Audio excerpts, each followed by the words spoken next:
Tá? Foi, foi. Isso. Pronto, Milton. Então, pronto, vou falando aqui. Então, vocês não sabem a dificuldade. Não que o Maurício seja uma pessoa difícil, também não é uma pessoa fácil, não quero dizer isso, mas é uma pessoa muito disponível, principalmente para eventos de universidade. Ele tem um carinho especial com a Universidade de Vassouras. E a gente está falando aqui de uma pessoa histórica. Eu não gosto de falar histórica, porque histórico geralmente a pessoa já se foi. E não, ele ainda tem muita coisa a fazer aqui nesse nosso plano. E o Maurício vocês já devem ter visto o currículo dele, pelo menos um resumo, já devem conhecer de nome, de obras, a revista Raça também.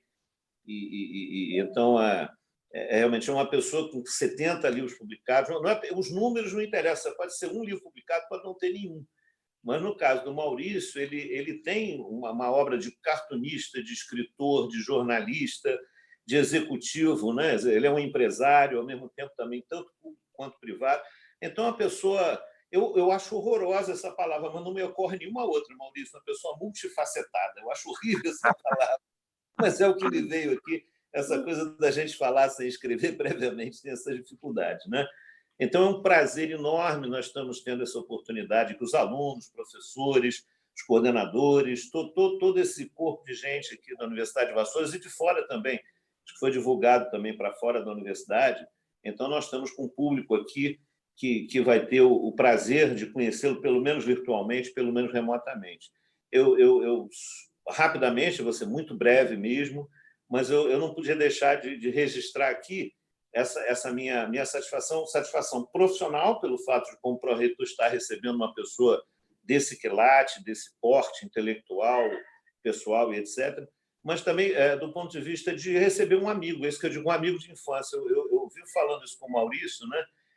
Que é muito difícil a gente, aos 63 anos, conhecer um amigo de infância. Que a gente eu fico assim, gente, como eu passei minha vida inteira, esses tempos, todos esses anos, eu não tive oportunidade de desperdiçar. Por outro lado, há um ano atrás, eu tive a oportunidade ali no Centro Cultural Cazuza, num dos eventos do Festival de Cinema de Vassouras, que esse ano vai acontecer, se Deus quiser, entendeu? Nós vamos aí em setembro, deveria ter acontecido no ano passado, e foi exatamente na época deixa eu desligar aqui o celular. Pronto. Foi exatamente na época, foi no último dia antes do primeiro lockdown aí da cidade, foi no dia 13 de março, inesquecível esse dia, pelo fato de conhecer o Maurício e ser a véspera do pandemônio, né, vamos dizer assim. Mas então eu tive essa oportunidade no lançamento da revista, de um dos números da revista Raça, onde estava a nossa querida amiga Pete, que fez foi uma das pessoas entrevistadas. Então, de lá para cá, no dia seguinte, tive a oportunidade de mostrar a universidade com o Maurício, tivemos também, junto com o Ângelo, tivemos lá na paróquia, que tem um acervo fantástico, o padre nos recebeu, mostrou tudo que estava acontecendo. Ou seja, é um prazer recebê-lo por esses dois aspectos, né? Quer dizer, uma grande figura. Tive a oportunidade de ir a São Paulo, de almoçar com ele em algumas situações. Além de tudo, é um grande cozinheiro, ele nos honra com mais essa qualidade, né? Então, eu vou deixar aí vocês com o Maurício, muito boas mãos, para que ele conte essa experiência pessoal dele, vamos dizer assim, né? Uma experiência pessoal, a palestra termina dessa forma, o nome, o título, né?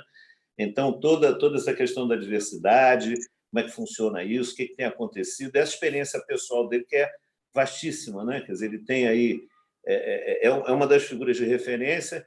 Normalmente, eu não gosto de ficar falando, parece que eu estou tecendo loas à pessoa, mas no caso dele é verdade. Eu falei pouco, tá? Eu falei pouco, porque ele é uma pessoa muito simpática, muito modesta. Isso são qualidades que estão faltando hoje, né? Você vê pessoas que fazem tão pouco e tem uma arrogância, uma pose, uma coisa assim.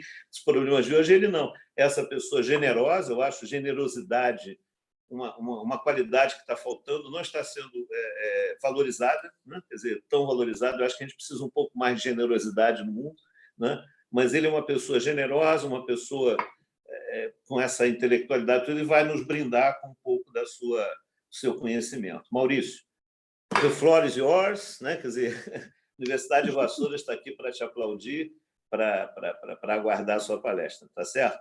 Então, muito obrigado pela sua presença, espero que se repita muito mais vezes. Vou até antecipar, nós estamos aqui preparando um curso junto com o Maurício, só não foi lançado por conta claro, a desculpa clássica, por conta da pandemia, a pandemia virou desculpa para qualquer, mas no caso é verdade. A gente já estamos preparando, com muito carinho, né, uma parte de diversidade no mundo corporativo. O título não é exatamente esse, mas o conteúdo é esse, né? Então, a gente, a partir de agosto, provavelmente, né, eu gostaria muito que vocês ficassem atentos aí para participarem desse curso. Vai ser um curso, acho que inédito em termos de Brasil, com gente dessa categoria. Estamos com CEOs de várias empresas importantes, pessoas intelectuais e da área pública, do quilate de Maurício. Então, a gente vai ter esse curso. Então, eu gostaria muito de... Estou anunciando aqui, né? Já estamos fazendo coisas em conjunto, um convênio com uma série de outras atividades que vão ocorrer, exposições, que seja... Bom, não sei o que vai acontecer, publicações em conjunto, tá?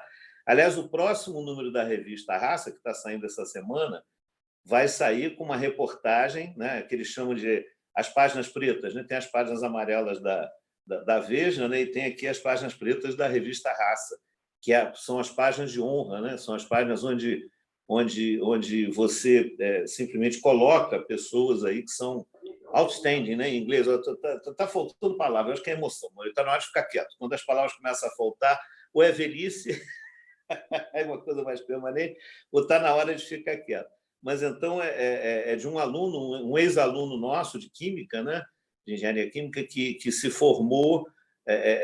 Bom, a história é muito bonita, ele teve toda uma história, uma dificuldade que ele teve, e ele é um entrevistado do próximo. Eu não devia falar isso, não, Maurício é que tem que falar isso. Ele é que é o dono da revista, eu não vou falar mais. Está vendo? Eu estou falando demais, já estou cometendo gafes, né? Entrando na palestra. Maurício, um prazer enorme. Estamos contigo aí. Muito obrigado. E agradeço a presença de todos aí. Tá bom? Um abraço. Ótimo. Bom, Vamos lá. professor Ângelo. Gostaria de agradecer a presença dos nossos alunos da Pós em África, do curso de Pedagogia, nossos colegas professores da Pedagogia e da Pós em África também, que estão aí presentes, prestigiando o nosso evento. Maurício, a palavra é contigo, meu amigo. Bom, antes de mais nada, boa noite. Eu quero agradecer, enfim, a todos, agradecer o convite, agradecer aí a Universidade de Vassouras, em nome do Hamilton, ou do Hamilton, né? Eu sempre chamo ele de Hamilton.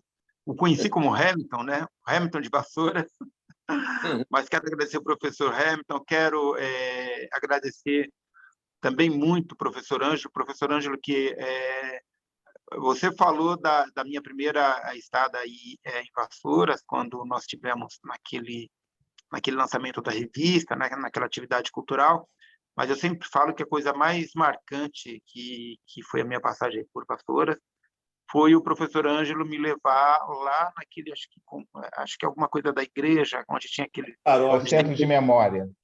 Centro de memória, né, onde tem aquele livro com os escravizados que chegaram aí, como chegaram, que marca a data de chegada. Aquilo foi emocionante. Eu falo várias vezes por onde eu vou por aí, que foi o primeiro eu que pesquiso também, já fiz vários trabalhos na área de pesquisa, mas eu nunca tinha pego um livro daquele na mão, né? E assim, você ter o contato ali com vidas, né? As vidas negras que chegaram no Brasil, de que forma chegavam, do que morriam, né? Acho que era um livro de batismo, né? E aí o professor Ângelo que me apresentou tudo isso. Então isso eu sempre me emociono quando eu lembro disso. Eu acho que Vassouras tem uma história negra, bonita, sofrida, difícil, e que cada vez mais tem que ser redescoberta, e dentro desse nosso planejamento, aí dentro desse convênio que nós vamos fazer com a revista Raça, com certeza esse trabalho todo vai vir à tona, né? Então, a questão de ter feito agora a entrevista com um rapaz aí que se formou, um rapaz negro que se formou com muita dificuldade, é só o começo, porque a gente quer fazer muito mais coisas, né? E com certeza aí, com o auxílio do Hamilton, com o auxílio do professor Ângelo, e hoje também é um pontapé aqui, contar um pouco dessa história. Então, se mais nada, quero é uma continuidade de um ciclo, né, de trabalhos que nós vamos fazer, e vamos tentar levantar essa história, já que, infelizmente, a nossa história, a história negra no Brasil foi tão apagada, foi tão esquecida, e agora a gente tem que estar trazendo isso à tona, né? E Vassouras é estratégico, é fundamental, até pela história da cidade, a história dos ciclos que se sucederam aí, econômicos, que tem muito a ver com o Brasil, né? Então, é esse olhar, e eu já estou aqui um pouco para isso, para começar, ou para dar continuidade a essa vontade nossa de trazer essa história. Eu vou falar um pouco sobre a cultura afro hoje e também com um pouco do ponto de vista pessoal. Esse ano, eu estou fazendo 40 anos de ativismo, né? Eu falo 40 anos porque eu fui cartunista, depois me formei em comunicação, jornalista, depois diretor de revista, depois secretário aqui na cidade de São Paulo, fui secretário da Igualdade Racial no governo Haddad. Então, eu tenho todas essas passagens.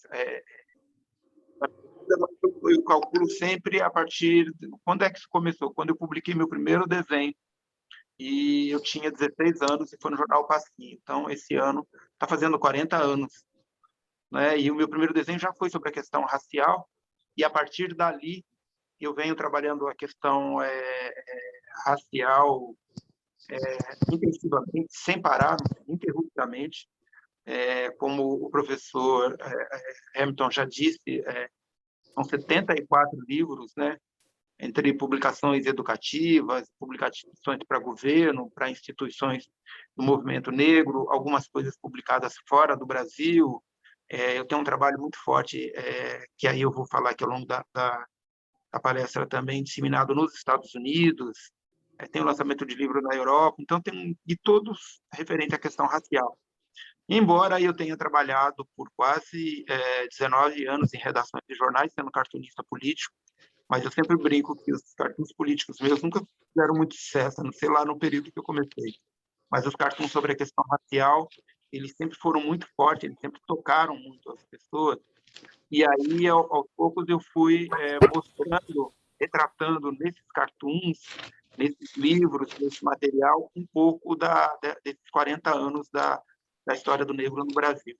Seja por ponto de vista histórico, eu tenho algumas cartilhas que contam essas histórias, mas principalmente sob o ponto de vista de denúncia, de como é que o racismo, a discriminação, o preconceito se dá na sociedade brasileira. Esse é o trabalho mais forte meu, é esse o trabalho que mais me projetou no Brasil e no mundo, e aí eu quero contar um pouco disso.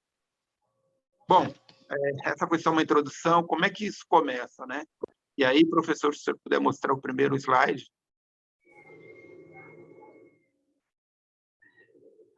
Professor Ângelo. Você está sem microfone, Ângelo. Sim. Maurício, você quer que apresente o slide todo ou só aquele com os pequenos do lado? Os pequenos. O primeiro aí eu vou falando, aí depois você vai apresentando. Tá. Bom, como eu disse, quando eu tinha 16 anos, eu desenhava muito, fazia muitos cartoons, enfim, trabalhava já essa questão do humor. Aí a minha estreia... Oi? Alô? Oi. A minha estreia foi no jornal O Pasquim, né? O Pasquim, para quem não sabe, foi um jornal muito importante aí dos anos 80, dos anos 70, principalmente, ele terminou aí no início dos anos 80, 82, 83. Eu peguei a última fase do Pasquim, mas a minha estreia como cartunista foi no Pasquim. O Pasquim foi um verdadeiro reduto contra a ditadura militar aqui no Brasil, né? Então, ele denunciava um pouco a tortura, a perseguição aos presos políticos. E eu, ali com 15 anos, né, eu tinha essa preocupação também. E a minha estreia foi lá, e já foi falando dos 20 anos da ditadura militar, porque a minha estreia foi quando essa ditadura estava fazendo isso. Acho que 84, 83. Pode passar, professor.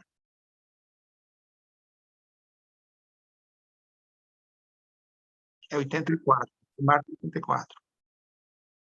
Bom, terminada esses 20 anos de ditadura, essa coisa toda horrorosa que aconteceu no Brasil, Eu venho dessa escola, né? Eu trabalhei com Enfio, trabalhei com Jaguar, a sede era aí no Rio, né? E eu percebo ali naquele período que terminou a ditadura, terminou a repressão, né? Pelo menos oficial, e aí o meu próprio ativismo como cartunista, enfim, como uma pessoa que atuava no movimento negro, a minha percepção é de que a repressão, a discriminação e outras coisas, elas continuam para uma parcela da população, principalmente a população negra e a população da periferia, né? Então, eu começo a fazer os meus cartoons com essa visão, com esse olhar mais atento para essas questões. E aí eu já começo a engajar e fazer um trabalho mais sob o ponto de vista da discriminação racial. Como é que ela se dava no mercado de trabalho, como é que ela se dava nos meios de comunicação, como é que ela se dava... São temas assim que eu sempre vou usar nos meios de comunicação, mercado de trabalho e a repressão policial, que sempre foi muito forte. Eu vou mostrar um desenho para vocês que fez muito sucesso nessa época, de 85 e tal, e aí ele começa a ser reproduzido, que é esse próximo desenho, professor.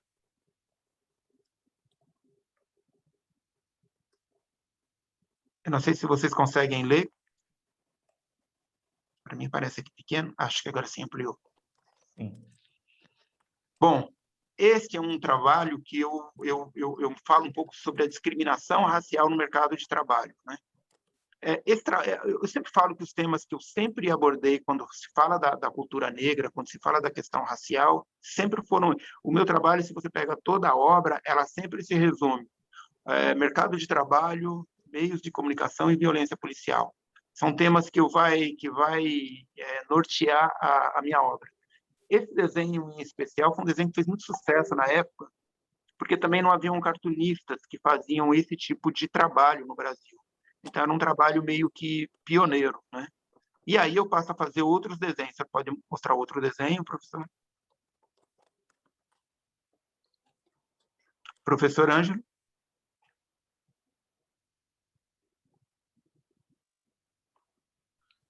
Passou aí?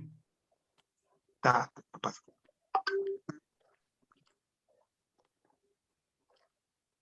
Aí pode passar o próximo.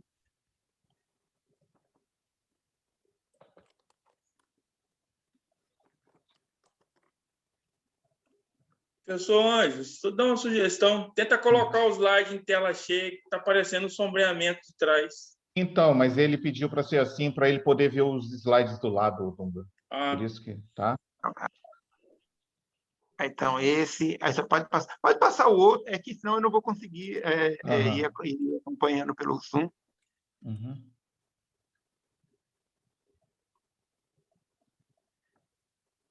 Pode passar o outro. Dani também está lá na palestra.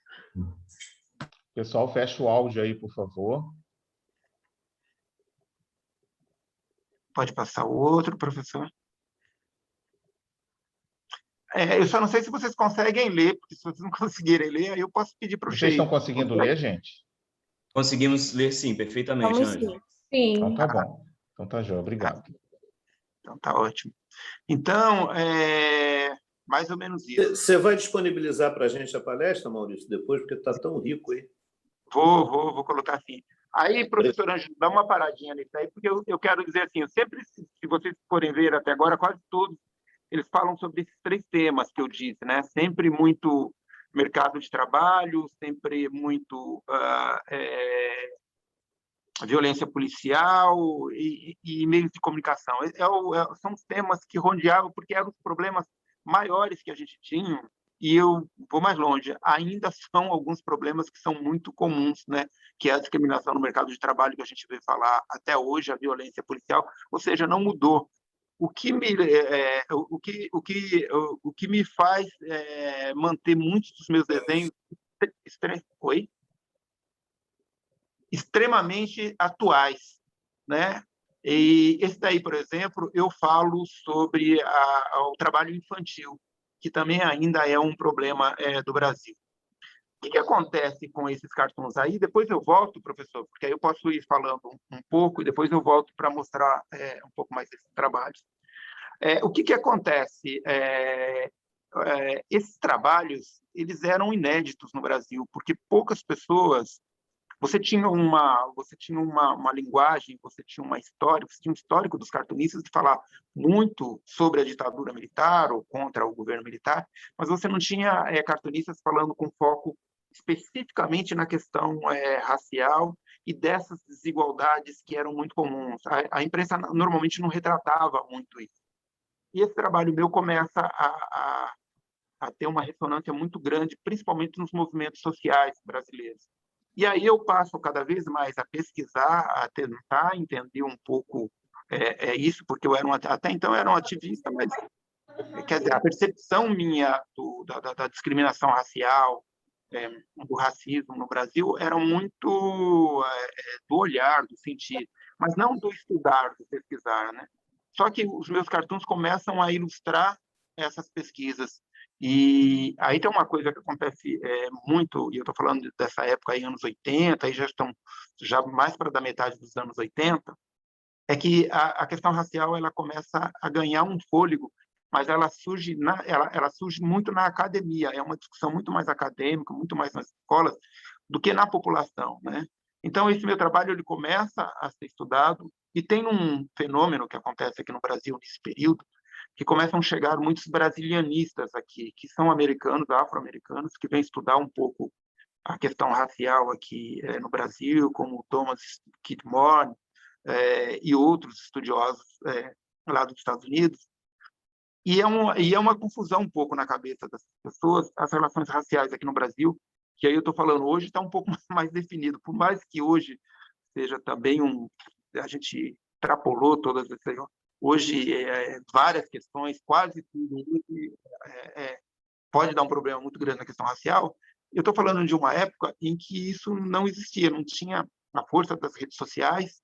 Então, essa discussão da questão racial ela ficava muito no âmbito da escola, né? A gente não pode esquecer que, durante 20 anos, né, a ditadura militar era proibido dizer que aqui no Brasil havia racismo. Então, a propaganda era de que no Brasil não havia racismo. E quando esses estudiosos, principalmente americanos, chegam aqui, eles percebem o racismo.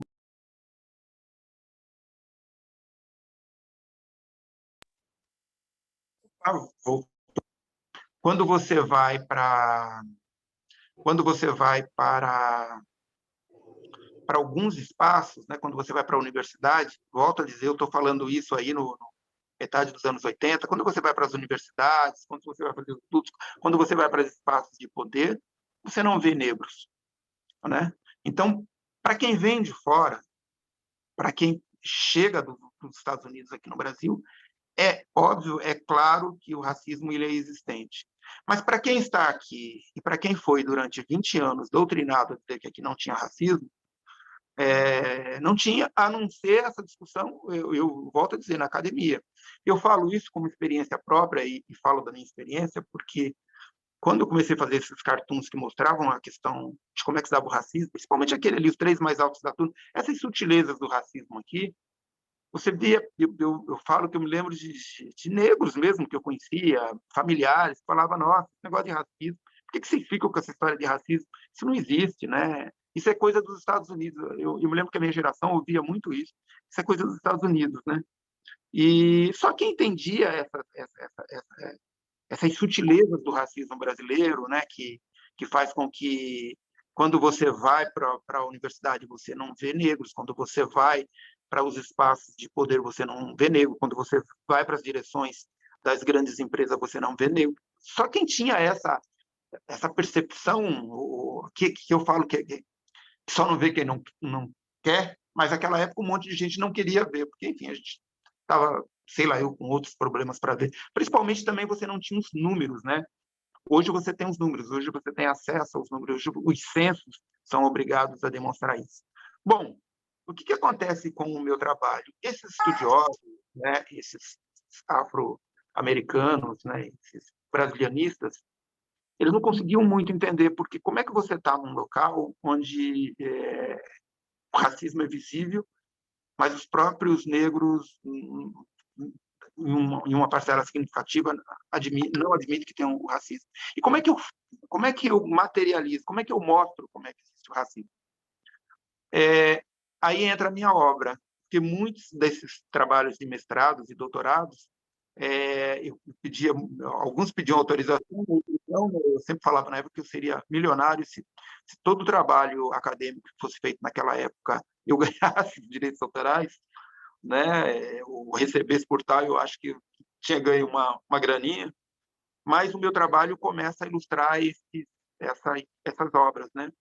Quando esses brasilianistas voltam para os Estados Unidos, pessoal que veio estudar aqui essa questão, o meu trabalho vai para os Estados Unidos. E aí eu começo a ser conhecido na academia nos Estados Unidos, né? Tanto quanto aqui, porque eu me lembro que até havia uma orientadora aqui da USP, ela sempre pedia para algumas pessoas me entrevistar, e a Iraí Carones, e ela falava que ela ficava impressionada, porque eu não era um cara, que na época era um cartunista, mas não era um cartunista Globo, do Estadão, mas era um cara que tinha um trabalho que transitava muito na academia, né? Como é que a academia conhecia meu trabalho, sendo que eu não estava numa dessas vitrines que a gente costuma a dizer. Bom, essa coisa de muita gente pesquisar aqui, estudar aqui, levar para os Estados Unidos, fez com que, em 94, eu fosse convidado pelo Departamento de Estado americano para ir para os Estados Unidos, para fazer uma série de um intercâmbio educacional, para uma série de universidades negras falar sobre o meu trabalho aqui, porque eles tinham identificado no meu trabalho algo muito diferente, algo que ainda, mesmo nos Estados Unidos, não tinha alguém com um trabalho tão difundido, principalmente porque aí eu pulei um pouco essa parte, que o meu trabalho virou assim, movimento negro que vai do Rio Grande do Sul a Olodum, na Bahia, a Ileaia, todos esses grupos que viram muito nos anos 90, nos anos 80, todos eles ilustravam com esses cartoons. Aqui é uma pequena amostra, depois vocês clicarem no Google, né?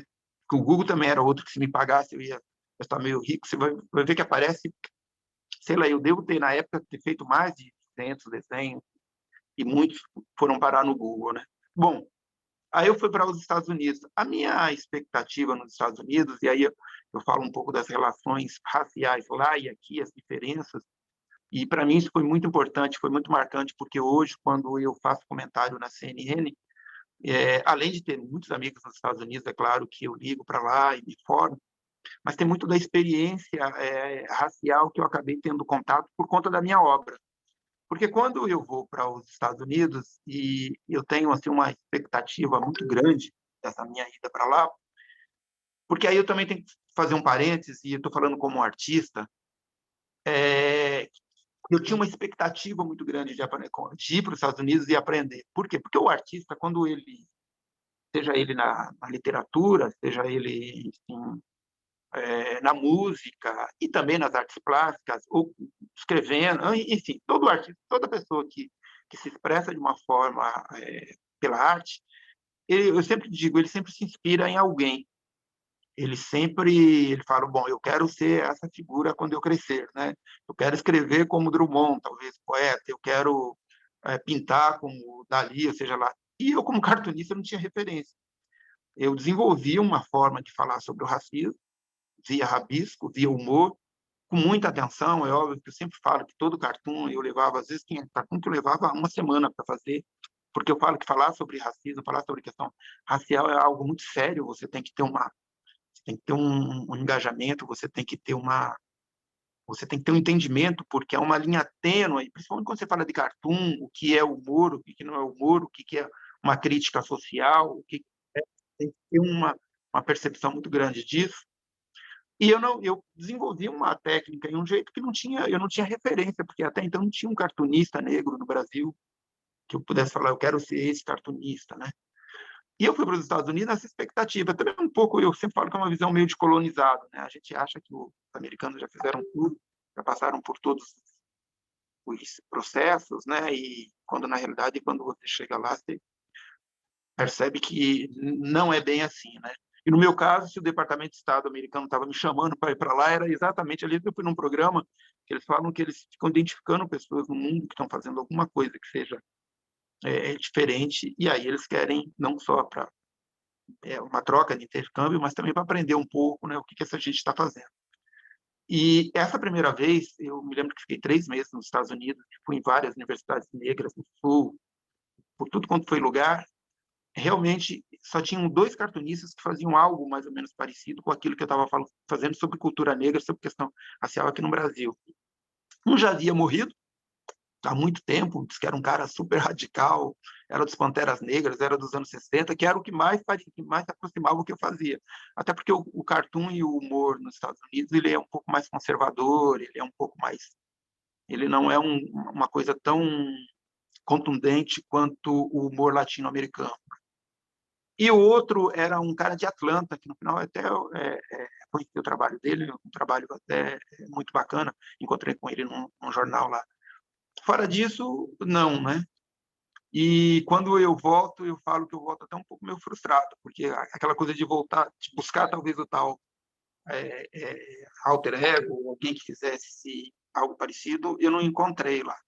Mas quando eu volto para o Brasil, e aí depois voltei mais vezes, fui mais vezes para lá, eu acho que fui 4 ou 5 vezes em programas do Departamento de Estado, sempre com essa questão do humor, da cultura negra e do combate ao racismo. Programas que eram específicos, porque é algo que os americanos sempre tentaram ver quais eram as ligações, quais eram as soluções de lá, né, que pudessem ajudar. E, no fundo, eu sempre falo que um pouco do que eu conheci, do que eu vivenciei lá, eles também têm um pouco, eu diria que eles têm um pouquinho de vontade, né, meio inconsciente, de ter as relações raciais que a gente tem aqui, que é uma coisa horrorosa, né? Enquanto a gente quer parecer com eles em algumas coisas, porque, e aí, entrando um pouco, principalmente no tema que a gente vai falar, a questão da cultura negra e do racismo, o racismo ele é impermeável, ele se adapta aos lugares, né? Você talvez aqui no Brasil você não tem um racismo tão ostensivo, né? Eu me lembro que quando eu fui em Atlanta, por exemplo, pela primeira vez, eu estou falando isso de mais de 20 anos, eu me assustei com aquela coisa de bairro negro, de bairro branco, né? Mas depois eu percebi que é uma questão muito cultural, né? Porque o bairro que eu moro aqui, por exemplo, que é o Tatuapé, aqui em São Paulo, é um bairro branco. Isso foi em Cidade Tiradentes, é um bairro negro, né? O que muda um pouco é essa questão aqui no Brasil, que é a questão econômica, social. Lá você pode morar, você vai ter negros que moram em bairros negros de classe média. Aqui você não tem um bairro de classe média, até porque você não tem negro de classe média, né? Então, e essas percepções sempre fui tendo, tirando de lá depois também, por alguns lugares, alguns países que eu fui aqui na América Latina, como Venezuela, como Uruguai, até a própria Argentina, deu para perceber que essa questão racial ela se adapta à realidade cultural do país, né? Então, o racismo aqui no Brasil, ele se adaptou, e conheço também a África do Sul, fui fazer algumas coisas na África do Sul, mas o que dá para se perceber é que aqui ele se adaptou muito ao modus operandi das divisões, inclusive coloniais, que a gente vive até hoje no Brasil. Mas voltando um pouco, depois eu chego especificamente no racismo.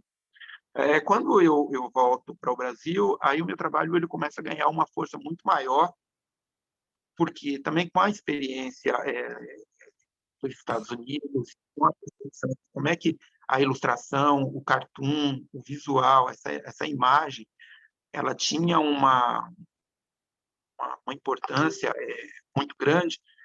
Eu sou chamado para ilustrar livros didáticos, que é uma coisa que os cartunistas normalmente fazem aqui no Brasil, né? A gente ilustra muito livro didático. E eu sempre me recusei a ilustrar livro didático. E recusava a ilustrar livro didático por uma questão muito simples. Eu sempre achei os livros didáticos no Brasil as ilustrações extremamente preconceituosas, extremamente sempre usavam estereótipos, mas porque também eu vinha dessa vivência de estudo, de análise, de percepção.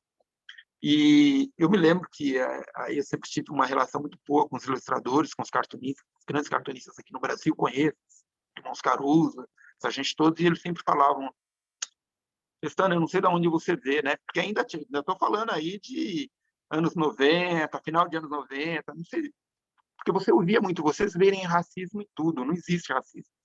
Porque essa percepção do racismo brasileiro, ele acontece, é uma coisa muito recente. Aí olha, eu acho que é isso, eu penso que é isso. Se vocês pegarem a forma que vocês ilustram um negro, é diferente, negro para o lábio, eu não sei de que tamanho, isso não existe, porque eu acho que o ser humano é ser humano, existem brancos que têm lábios grossos, negros têm lábios finos, negros têm lábios grossos, né? Então, os meus desenhos, eu sempre falo, o que define a cor dele é a tinta, o resto, ser humano é ser humano, né? Era essa a minha fala. Mas vai aumentando essa questão da conscientização, os movimentos vão ficando muito mais concisos, muito mais sólidos, muito mais engajados, muita gente saindo da universidade e já com estudos de analisar como é que se dava o racismo aqui. Então, essa discussão ela vai ganhando corpo.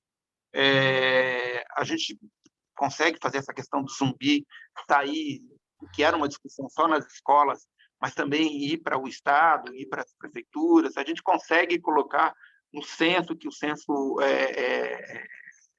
seja obrigado a pessoa a declaração de cor, que era uma coisa que você não tinha muito essa percepção, ou seja, você começa a evoluir com políticas aqui no Brasil sobre a questão racial, que ela vai ganhando um formato muito grande. Com relação à educação, o marco é quando, aí já nesse século, em 2003, você tem a Lei 10.739, primeiro, que obriga o ensino da história da África, dos afrodescendentes na escola, isso é um marco para nós, né? E aí as próprias publicações, as próprias editoras começam a mudar um pouquinho. Mas quando você tem a lei, aí tem uma mudança radical, né? Porque o grande comprador de livros no Brasil é o governo, e aí você tem uma lei que vai dizer que os livros, principalmente os livros didáticos, tem que falar sobre a questão racial. As editoras começam a dar um espaço maior para isso, né? E eu me lembro que houve um livro, e eu vou falar desse livro em especial, porque muda também a minha relação com essas editoras de livros didáticos, e até com o meu trabalho. Mas houve uma editora que publicou um livro e as ilustrações tinham exatamente aquelas críticas que eu fazia, né, da forma que se retratava os negros, com os lábios não sei de que jeito, com o olho não sei das quantas. E lá em Brasília, uma criança não gostou, falou para o pai, a mãe entrou com recurso, o senador entrou com outro recurso, enfim, foram obrigados a tirar esse livro de circulação. E aí virou assim uma desgraça entre as editoras, porque aí começaram a ver que elas poderiam ter prejuízo. E eu que era um cara que não desenhava para livro didático, né? Primeiro porque eu não queria, segundo porque também sempre achava um cara chato, né? Eu passei a dar consultoria para as editoras e explicar para as editoras o que elas não deviam fazer em termos de ilustração. E começo também a ver que não era o problema, não era só ilustração, era textos, eu me lembro que o primeiro livro que eu dei consultoria sobre cultura afro, eu fiquei abismado, porque a autora era uma autora, enfim, era alguém que vinha da USP, que era uma pesquisadora, e ela começava com aquela coisa, assim, com aquele ranço, né, de dizer, olha, escravidão aconteceu em tudo quanto foi lugar do mundo, né? E eu tinha ido para olhar as ilustrações, não era o texto, mas eu tinha que olhar o texto se batia com as ilustrações. E aí eu comecei a discutir com ela, falei, não, espera um pouquinho. A forma que se deu a escravidão nas Américas é diferente do que aconteceu no Egito, né? Aqui você teve toda uma economia, você desenvolveu um continente com sangue e o trabalho do trabalhador escravizado, que a economia girou em torno disso, né? Não era o caso que do Egito ou de outros lugares que tiveram escravidão.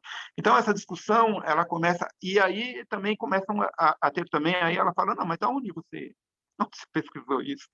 Aonde você estudou isso? E aí você começa a ver que existe também um estudo e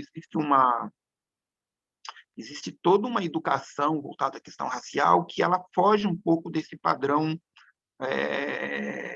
quadradinho da academia, que diz, olha, se você não lê esses 3, 4 livros aqui, você não entende nada sobre história e sobre história. Tem outros pesquisadores fora disso. Eu falei, olha, eu li em Clóvis Moura, né? Eu vi isso em Abdias do Nascimento, que estudou isso. Quer dizer, a minha literatura era um pouco diferenciada dessa, inclusive da própria que eu estudei na academia, né, quando fiz jornalismo.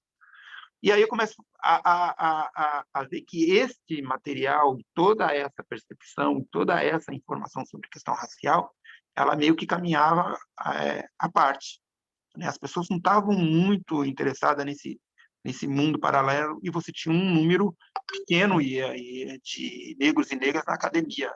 A gente é bom a gente sempre lembrar, porque eu estou desde a minha época que tinha, eu acho que a minha vida acadêmica sempre teve uma ou duas pessoas negras na sala de aula. Mas aí a luta pelas cotas, a luta para que se incluísse mais negros, a luta para que se pusesse mais o racismo, ele foi ganhando um volume que, em um determinado momento, virou a discussão. Hoje eu acho que já é aquilo que extrapolou todas essas discussões. Estou falando aí já dos anos 2000, eu já estou falando aí da criação do Ministério da Igualdade Racial, e o Brasil passa a ter algumas políticas, né, políticas de igualdade racial, que você não tem em outros países aqui na América Latina. E vou mais longe ainda, né? Para quem conheci, para quem foi várias vezes para os Estados Unidos, em alguns aspectos, no aspecto da legislação, das leis, do papel, nós estamos bem para caramba, né? Assim, a gente era a vanguarda. Nenhum desses países tinha o Ministério da Igualdade Racial. E você começa a criar secretarias de igualdade racial em prefeituras, em estados, né? Você tem todo um arcabouço da luta antirracista, seja no papel ou seja em avanços de políticas públicas, que você não tem em outro lugar do mundo. Eu sempre falo que aí entre 2005 até 2014, 2015, nós éramos vanguarda. Hoje, nem tanto. Hoje, se você olha, por exemplo, para o Uruguai tem políticas super interessantes. A Colômbia tem um trabalho interessante sobre os remanescentes quilombolas lá, mais avançado do que o nosso, mas nós éramos mais avançados. Então, a gente a gente vira uma referência. Principalmente, tem um fator aí que também é marcante nessa cultura negra contemporânea, que é a Convenção de Durban, em 2002. Você tem uma conferência em Durban, na África do Sul, no qual o Brasil leva a maior delegação, né? Acho que foram mais de 100 negros para a África do Sul e negras. Você tem gente do mundo inteiro. Os Estados Unidos boicotou na época, não foi nem os Estados Unidos e nem Israel, houve um boicote. E aí o Brasil virou protagonista, né? O Brasil não só vira protagonista, como o Brasil ganha a relatoria desse encontro, que era um encontro mundial. Então, quando o Brasil volta, e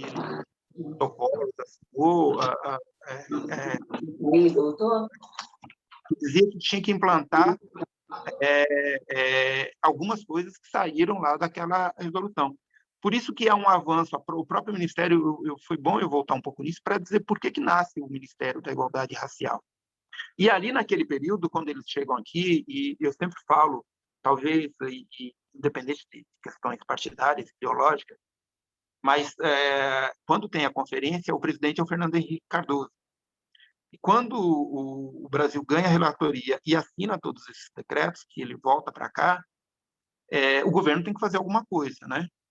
E o Fernando Henrique Cardoso, ele formula alguma dessas políticas que teria na igualdade racial. Ele não implantou, depois que implanta é o governo Lula, como o Ministério da Igualdade Racial. Mas quem de uma certa forma formula é o Fernando Henrique Cardoso, porque ele manda fazer uma pesquisa no IPEA, e é muito importante as pessoas entenderem isso, porque houve uma discussão muito grande sobre as cotas no Brasil, poucas pessoas sabem disso. E, na realidade, as cotas não foi uma invenção de negro, do movimento negro, não. É que o Fernando Henrique ele manda fazer uma pesquisa sobre como é que seria, como é que estava o negro na educação. Até então não se tinha uma pesquisa dessa aqui no Brasil. E aí se descobre, né, o IPEA fala o óbvio, né, que se não houvesse nenhuma política pública, né, que se não fosse feito absolutamente nada para que negros e negras se igualassem a brancos na educação, o Brasil ia levar quase 200 anos para que os negros e as negras e os brancos pudessem estar no mesmo patamar. Isso é o IPEA, isso está documentado, é só pesquisar, está lá. Agora, se fosse implantado algum tipo de política pública, e aí a política pública seria cotas, seria uma série de coisas, esse tempo diminuiria. Então, eles estariam falando ali em torno de 30 a 50 anos. 30 a 50 anos para que nós pudéssemos estar no mesmo patamar de igualdade na área de educação. Surge aí as primeiras discussões sobre cotas. Não era algo, foi em cima de uma pesquisa do IPEA, né? E o IPEA é o que determina as políticas mais globais do governo, né? É um órgão que as políticas mais técnicas vêm dali. Então, começa toda essa discussão das cotas no Brasil. Ou seja, nós temos várias políticas, a gente vai acontecendo várias coisas aqui que não aconteceram em outros lugares, mas o foco geral dessa política de cotas e de como incluir negros e negras, ele surge a partir dessa pesquisa que o Fernando Henrique encomenda, né? E aí é que começa essa discussão. Bom, a gente avança, e aí eu volto um pouco para falar do meu trabalho. Meu trabalho ilustra um pouco isso. Eu faço os primeiros cartazes aí que pedem que tenha um feriado no 20 de novembro. Eu continuo trabalhando muito essa área mais do ativismo, né? Começo a fazer, aí eu volto lá para as ilustrações, professor Ângelo. Aí eu vou mostrar um pouco dos livros, do trabalho que ilustra essa época. Professor? Vamos voltar aqui, só um minutinho, Maurício. Eu preciso ver o meu tempo aqui, porque eu também não estou vendo o meu São tempo. 7:55, Maurício. Dá para ir até umas 8:10. Tranquilo, Tá para o bom. pessoal poder fazer uma pergunta, mas fica tranquilo, vamos lá. A Milton já Então, aí eu finalizou começo a aqui. fazer, aí tem alguns livros, né, que eu falo, Ações Afirmativas, Esse é o Caminho, o Negro no Mercado de Trabalho, já é algo que eu tinha feito há muitos anos, jamais com Clóvis Moura. Aí aparece mais, professor. Sim. Educação diferenciada, porque aí eu falo não só da questão de raça, mas também de gênero, né, quando se trata da mulher negra. E aí é uma porção de outros trabalhos para crianças negras, você pode ir passando.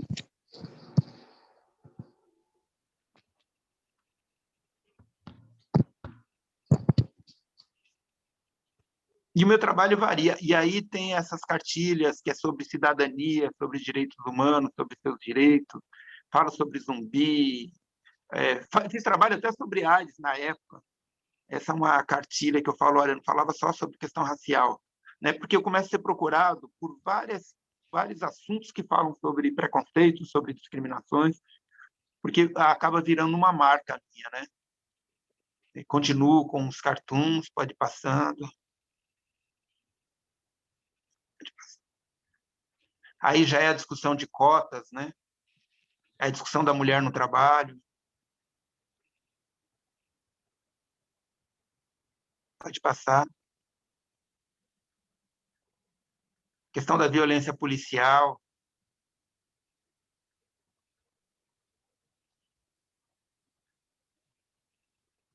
Pode passar.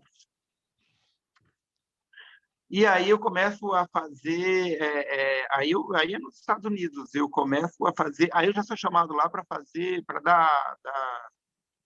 dar palestras e cursos mesmo, como trabalhar essa questão racial. Inclusive, tem uma universidade, a Universidade de Harvard, eu formei uma turma de cartunistas. Quer ver, você pode passar um pouquinho? Eu acho que é o cartoon de baixo. É o quadro de baixo. Acho que é o de baixo. Não, é o de baixo. Baixo tem uma turma de cartunistas que eu formei nessa universidade de Harvard, né? E aí acaba o meu trabalho virando um pouco de referência nessa questão racial nesse período. Mas voltando aqui agora, porque o resto são mesmo esses trabalhos que eu fiz lá, e voltando um pouco ao estágio que nós estamos hoje, uma coisa que eu percebi, e aí ao longo do tempo eu fui tratando, e saindo um pouco da área de redação, porque eu tive que montar uma empresa para dar conta de tanta coisa que aparecia, livro e produção de material, faz uma coisa e faz outra. E aí eu fui chamado para dirigir a revista Raça. Eu fiquei... Primeiro era para ficar um ano só na revista Raça, não iria ficar mais do que um ano, porque eu já tinha empresa, tinha uma série de coisas, mas aí fui ficando, porque a revista Raça era uma revista de muita penetração dentro da comunidade negra e, enfim, a empresa acabou me contratando para trazer um pouco de toda essa informação que eu tinha sobre a questão racial para a revista. De um ano, eu fiquei 7 anos na revista, que foi uma experiência gigantesca, porque, tirando os quase 17 anos que eu havia trabalhado em redações e tal, a Raça foi a primeira experiência minha com uma imprensa dirigida para a comunidade negra, né? Então, onde eu pude pegar toda essa experiência, tudo que eu havia aprendido e passar para uma só publicação. Fiquei até 2014 na Raça e aí fui convidado para a Secretaria da Igualdade Racial. Mas aí era um convite extremamente técnico, porque o que eles queriam era que realmente a gente implantasse algumas políticas de ações afirmativas, aquilo tudo que eu tinha aprendido nos Estados Unidos aqui na prefeitura. Foi uma experiência fantástica, mas eu digo Estado nunca mais, porque realmente há uma... Eu vou ter que parar 2 minutinhos só para atender aqui, professor, 2 segundinhos. Rápido. Mas aí dentro aqui já da Prefeitura de São Paulo, a gente começa a implantar várias políticas e um pouco dessas experiências. Uma delas, que foi a das mais exitosas, foi a política de cotas, né? Aqui na cidade de São Paulo, a gente implanta a política de cotas no serviço público. Os mais beneficiários, que mais se beneficiam da política, é a área de educação. Então, você começa a reservar um determinado número de vagas para negros e negras. A gente tem avanços assim, significativos na cidade de São Paulo. Eu digo que foi a última secretaria, porque depois começou a haver um desmonte de toda essa política da igualdade racial. E aí, já partindo para o final da minha fala, eu digo assim para vocês, quando eu entrei nessa aventura de Estado, de secretário, eu sempre falo que é uma aventura porque realmente precisa ter fôlego para trabalhar dentro do Estado, eu sempre dizia, as pessoas sempre me cobravam, que legado você vai deixar, qual é o legado? Eu não sei porque quando você vai para o Estado, você tem que deixar algum legado, né? E eu não sabia, eu sabia que tinha que implantar algumas coisas da política de cotas e fazer uma série de coisas, mas eu já tinha uma experiência já de pesquisa minha, porque eu sempre falava que o setor privado precisaria mudar e eu achava que era o setor privado que iria dar a grande contribuição para a questão racial. E aí eu crio um fórum aqui, o São Paulo Diverso. Eu, na qualidade de secretário, dou uma canetada, convoco os presidentes das principais empresas e pergunto para eles como é que está a questão racial dentro das suas empresas, né? E aí ninguém sabia direito. Aí eu, com o apoio do BID, eu mando fazer uma pesquisa pelo Instituto Ethos com as 500 maiores empresas do Brasil, para saber como é que estavam os negros nos cargos de comando. Não no seu quadro, porque às vezes você vai pegar uma empresa que tenha de limpeza, ele vai dizer, não, 90% dos meus funcionários são negros, né? Mas o dono e quem está dirigindo, quem está ganhando dinheiro, não.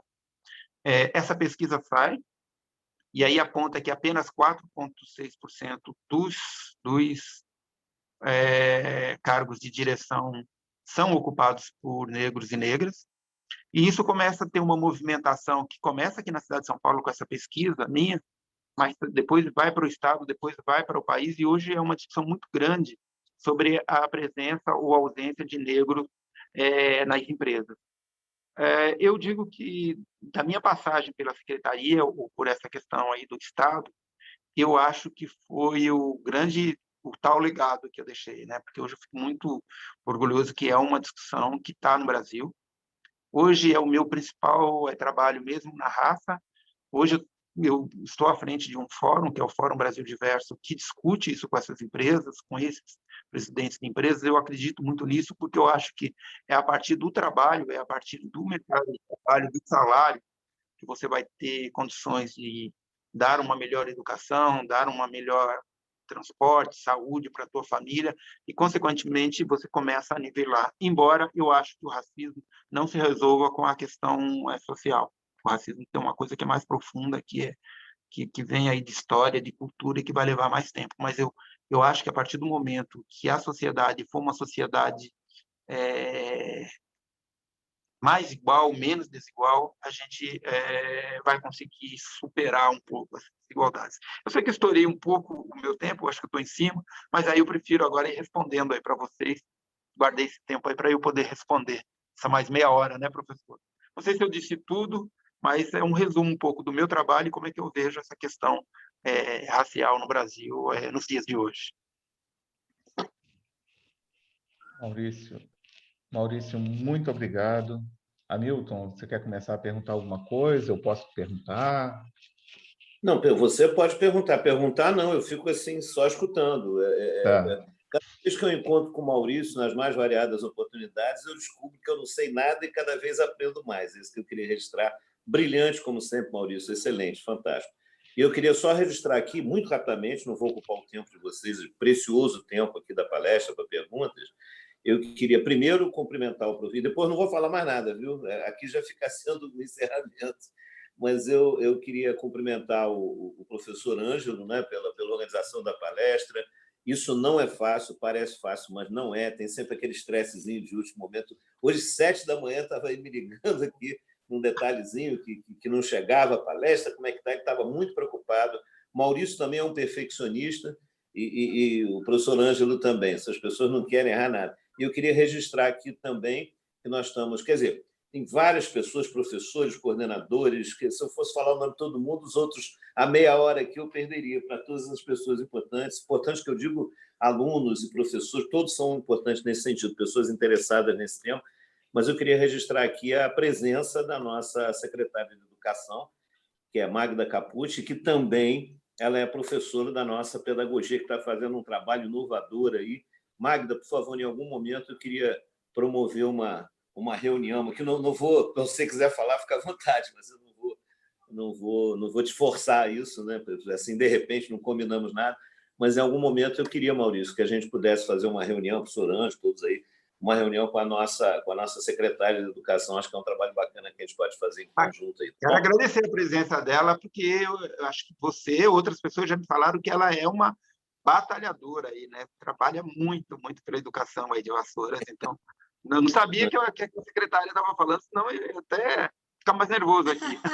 Secretária, eu nem avisei, não, porque eu percebi depois. O meu pró-reitor está me deixando de saia justa, Maurício. Eu é que tenho uma grande honra de conhecê-lo, quero muito agradecer e reforçar essa sua luta, essa sua resistência, essa sua história brilhante, que tenho certeza que você hoje deixou para todos nós, e em especial os nossos alunos, um grande exemplo de que é possível a gente acreditar, transformar e chegar lá com tanta propriedade como você chegou. Então, que Deus abençoe a sua caminhada e que sirva como exemplo para tantos outros que estão aqui te ouvindo. Então, muito prazer. Muito prazer, muito prazer. O professor Hamilton é seu fã, nosso pró-reitor. Já escuto falar em você há muito tempo, dessa revista Raça, né, meu pró? E que eu quero ter a honra ainda de conhecê-lo pessoalmente, assim que nós pudermos.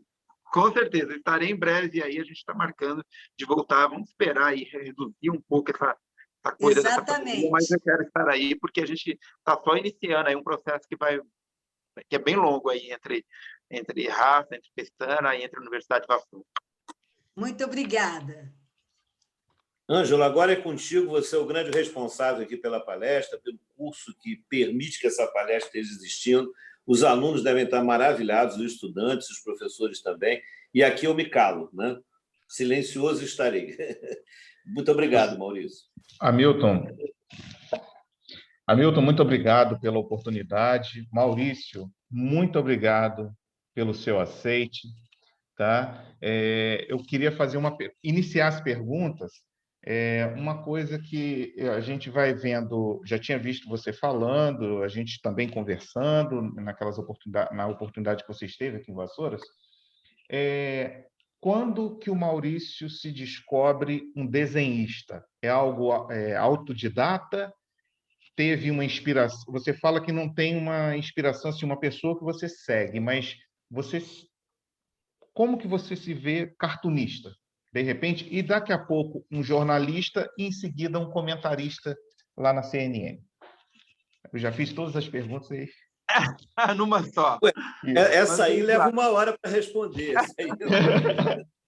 Olha, desenhar, eu acho que assim, todo desenhista, toda pessoa que desenha, ela começa quando criança, olhando história em quadrinhos, e eu acho que eu me apercebi, sendo um desenhista, né, desenhando história em quadrinhos, né? Uhum.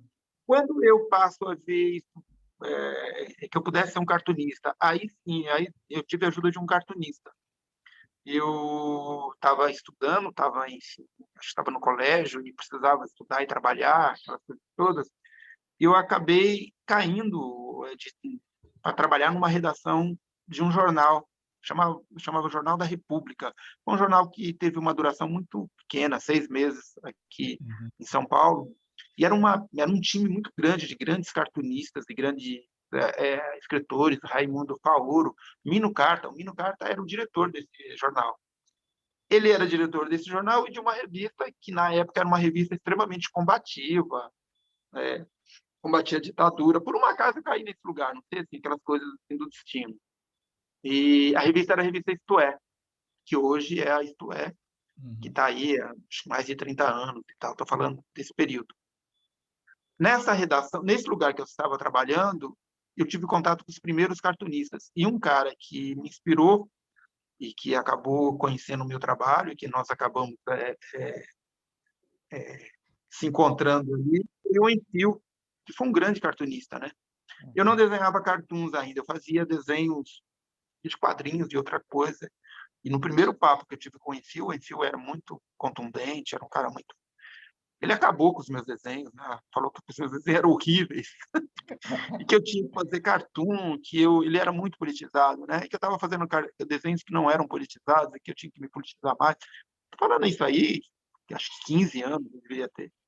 E a partir dali, dessa conversa com ele, que foi muito, muito forte, eu passei a tentar desenhar cartoons e seguir um pouco essa linha do cartoon. Daqueles comentários que te joga para cima ou te derruba de vez, né? Então, motivador. Foi muito engraçado, porque eu fui no outro dia conversar com ele, né? Fiquei puto, né? A primeira vez que ele falou, eu fiquei puto. Falei, quem é esse Enfio? Até porque eu nem sabia quem era ele mesmo. Eu tinha 15 anos, estava ali num lugar que estava assim, um monte de gente que eram todos monstros sagrados da imprensa brasileira, e eu, né, me lixando para todos eles, que eu não sabia o que era eles, eu era garoto. Mas no outro dia eu fui conversar com ele, fui falar para ele, pô, minha mãe, minha tia, os vizinhos, todos acham que eu desenho bem. Ele falou, olha, você voltou. Normalmente, 90% não volta. É chato. Mas aí a gente acabou criando uma relação muito legal. Eu acabei sendo assistente dele, foi uma pessoa que me auxiliou muito no início da minha carreira. E é uma pessoa que eu devo bastante. Então, foi ele que te abriu as portas no Pasquim, né? Que a garotada aí não sabe. Porque ele era diretor do Pasquim, né? E aí ele falou, olha, manda os desenhos para lá, que eu acho que é legal. Mas eu não fui apresentado por ele no Pasquim. Quem me apresentou no Pasquim foi o Jaguar. Escreveu lá, e eu também acreditei que foi importante. Escreveu uma página lá falando, ó, esse cara aqui tem que ficar de olho nele, que ele vai ser um grande cartunista no Brasil, né? Que ele tem umas sacadas muito boas. Eu acreditei, né?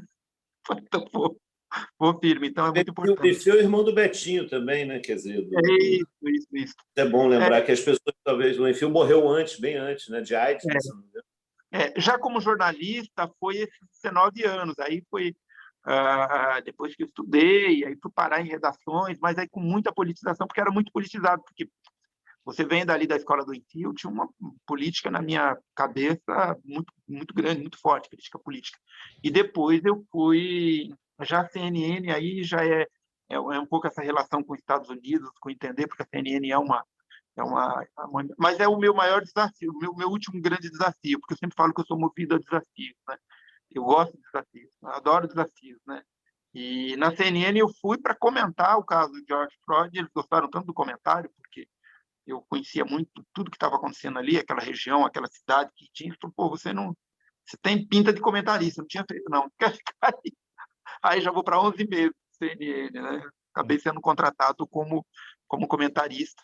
Legal. E eu diria que mais de 50% dos meus comentários, quase todos são com relação à questão racial global, né? Mais internacional até do que brasileira. Eu falo pouco do Brasil na CNN, mas um pouco por conta desse conhecimento que eu tenho de África, Europa e Estados Unidos também. Ok. Obrigado, Maurício. Pessoal, eu já liberei o formulário para vocês preencherem. Está ali no chat. É só clicar naquele formulário do Google e preencher para poder vocês receberem o certificado. Então, por favor, todos os colegas professores, o pró-reitor pode também, a nossa secretária, coordenadora, nossos colegas professores, os alunos da África, os alunos de pedagogia, e eu estou esperando perguntas. Ângelo, posso fazer uma perguntinha aqui rápida? Pode. Maurício, tem uma coisa muito interessante, a gente que tem tido a oportunidade de se encontrar com mais frequência, né? Você fala de um tema extremamente difícil, que é essa questão da diversidade, questão do racismo, etc. Mas você é uma pessoa que fala isso de uma maneira que você não agride o interlocutor, você é firme, você sabe exatamente a diferença entre ser firme, ser incisivo, falar o que tem que ser dito, mas você fala de uma maneira, digamos assim, que você não bloqueia, você não transforma o seu interlocutor no inimigo. Eu acho isso sensacional, né? Você abre sempre a possibilidade do diálogo. Não significa que você esteja fazendo concessões com temas que são importantes. Mas você podia falar um pouco sobre isso? Bom, perguntar qual o segredo disso é uma loucura, né? É aquela pergunta de mais uma hora também. Você podia comentar um pouco? Eu acho que, na realidade, eu sou uma pessoa assim, né? Eu acho que eu passo um pouco daquilo que eu sou, seja na CNN, seja nos meus desenhos, seja nos meus livros. Eu não sou um cara radical, né? Talvez eu já tenha até sido, né? Eu falo que ser radical até 20 e poucos anos e tal é normal, né? Depois eu acho que foi um presidente que falou isso. Depois de velho você tá. Eu sempre digo, é uma frase que eu uso muito nas minhas palestras, né? E às vezes quando estou em alguns embates com alguns companheiros meus mais radicais ou mais incisivos, eu falo, olha, a questão racial, onde ela avançou, seja nos Estados Unidos, ou seja na África do Sul, os exemplos foi que nós não conseguimos, não foi a luta não foi para que uma etnia fosse para cima da outra, não, a luta foi por igualdade. Os grandes ícones meus, eles pregaram isso, né? Então eu sempre dou dois exemplos do que eu sigo, né? Um é o Nelson Mandela, que ficou 28 anos na cadeia, e o vice dele foi o Jacques Leclerc, né? Ele teve que fazer, ele sabia que, você veja, mais de 90% da população da África do Sul é negra, né? Todo mundo esperava que ele fosse... não, ele falou, olha, a gente tem que criar um país aqui para nós, em que pese que as coisas ainda são muito difíceis na África do Sul, mas a visão do Mandela era uma visão de união, uma visão de falar, de questionar a questão racial, mas saber que esse não é um problema do negro, né? É um problema da sociedade, é um problema do branco. Eu acho que você tem que trazer a sociedade para resolver o problema, você não tem que dividir a sociedade por conta do problema, né? Então, eu acho que a minha visão, ela sempre caminha por aí. Outro exemplo que eu dou é do próprio Martin Luther King, né? Que foi um pacifista, né? Você pega os textos, você pega os discursos dele, ele pregava o tempo todo que a sociedade americana deveria se unir em torno de um local comum. Eu estou falando de dois países no qual a questão racial ela é muito mais ácida, né? Acho que quando você vem para um Brasil que tem uma miscigenação muito grande, em que, se você não tiver essa visão, aí é que você tem que ter essa visão, porque como é que você faz? Como é que você resolve esse problema? Se você for para o confronto, você não vai chegar a lugar nenhum, em lugar nenhum chegou, e aqui não vai chegar um confronto direto. Eu acho que o que você tem que ganhar é cada vez mais pessoas para essa luta, é fazer com que os brancos entendam que o problema existe e que eles são parte da solução, né? Eles não são, você entendeu? E isso eu coloco nas minhas falas, nos meus comentários, eu não esqueço nunca disso, mas também mostrando as desigualdades que são gritantes no Brasil, as desigualdades entre negros e brancos, né? Não esquecer disso, mas também mostrar que só com essa união é que a gente vai conseguir fazer um país melhor. Ângelo. Ângelo? Oi, Hamilton. Não, agora é o Dunga. Oi, Dunga. Eu estou Manda quietinho, ver. eu prometi que ia ficar quieto, estou Então, quieto. Hamilton, estou com a voz parecida do senhor. Então, primeiramente, Ângelo, quero te cumprimentar, né? Professor Maurício aí. É Maurício Pestana, não é? Eu vi sua biografia aqui. Estava olhando no celular aqui. É Pestana, não é isso? Isso mesmo. Então, estava olhando sua biografia aqui. Primeiro, eu quero te parabenizar pela nossa luta e pela nossa luta e toda a resistência, né? Eu confesso que eu viraria a noite aqui conversando com o senhor no respeito, tá? Sou professor da universidade aqui de metodologia de geografia e também dou aula de ensino fundamental e médio. Então, eu tenho uma pergunta assim que os alunos têm me perguntado no ensino fundamental e no ensino médio, né? Hoje, vou te chamar de professor, Maurício. Os meios de comunicação... eu quero saudar aqui a nossa coordenadora, Marinéia, e a nossa secretária de Educação, a Magda Capucci, todos os professores e alunos do curso de Pedagogia, desculpa. Então, eu queria te perguntar, Maurício, muito se fala hoje, e os meios de comunicação a todo momento fala, e a gente vê a ameaça do ato institucional 5. E eu queria que você confidenciasse uma experiência boa, ou se você teve uma experiência boa, ou se você teve experiência ruim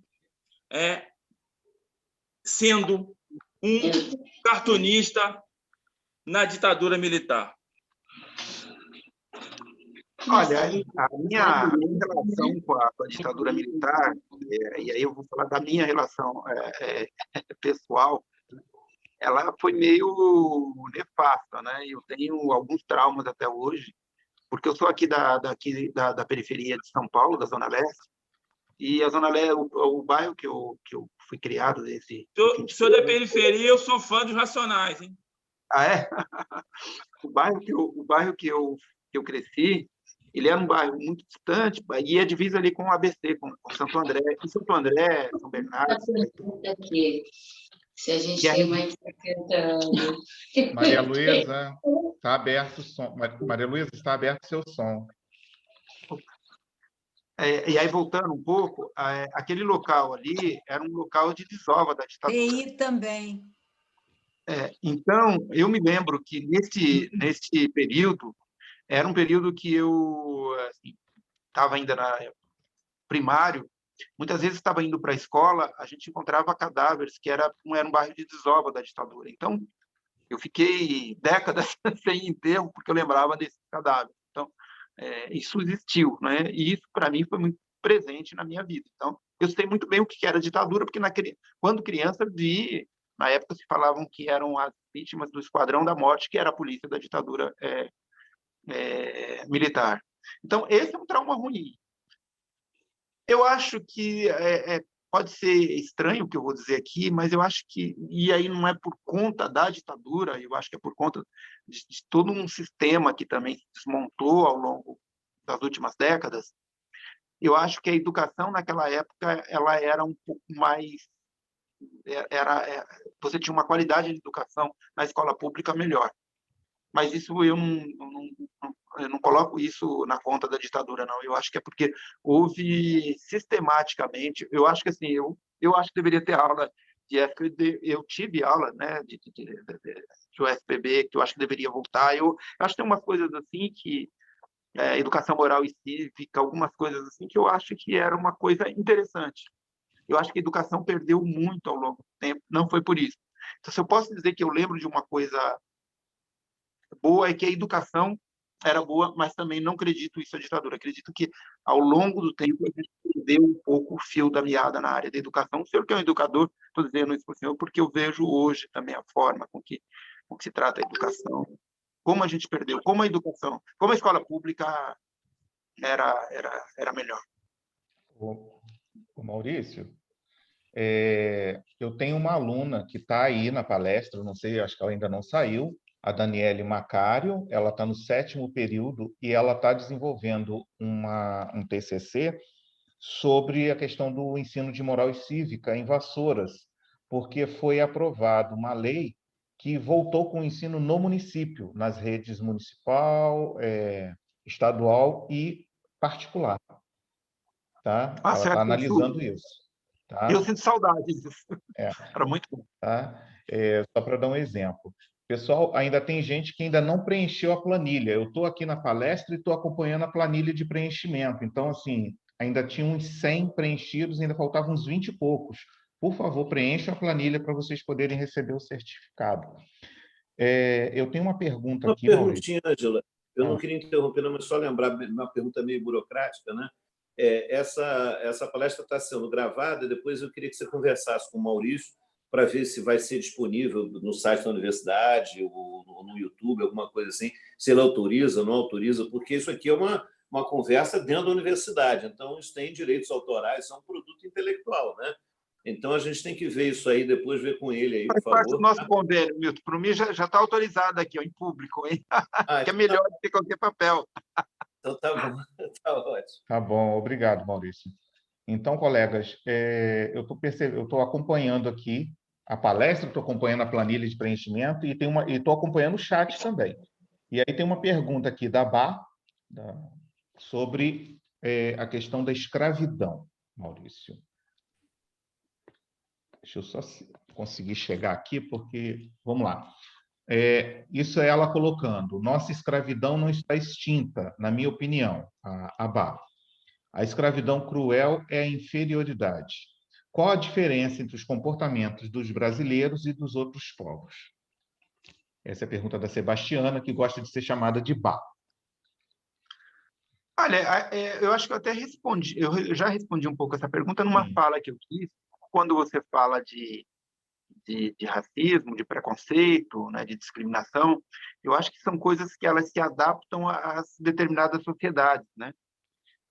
Quando você vai para os Estados Unidos, se manifesta de uma forma; quando você vem para o Brasil, se manifesta de outra; quando você vai para a Europa, é de uma outra forma; na África do Sul também, né? Eu diria que é uma pergunta, acho que mereceria até uma outra palestra, que é o que eu sempre falo, que o Brasil, por exemplo, é muito parecido com o racismo latino-americano. Eu acho que os países da América Latina, principalmente o Brasil, que foi colonizado por portugueses, e o resto aqui pelos espanhóis, são muito parecidos a forma de racismo, que se estrutura o racismo. Eu vou até um pouco mais longe. Eu acho que não é só a questão da colonização portuguesa e espanhola, não. Eu acho que são países católicos, que aí tem um ingrediente também da Igreja Católica, que durante a escravidão exerceu um papel muito forte no processo de poder nesses países latinos, que tem uma formação do racismo da discriminação e da desigualdade muito parecida. Porque eu vejo que nos Estados Unidos é um racismo parecido com o da África do Sul, que não são países católicos, são países que foram colonizados por protestantes.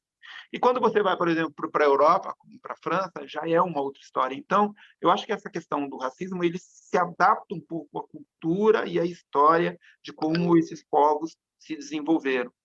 Então, não dá muito para dizer... Existem diferenças, são gritantes. Existem coisas que são similares.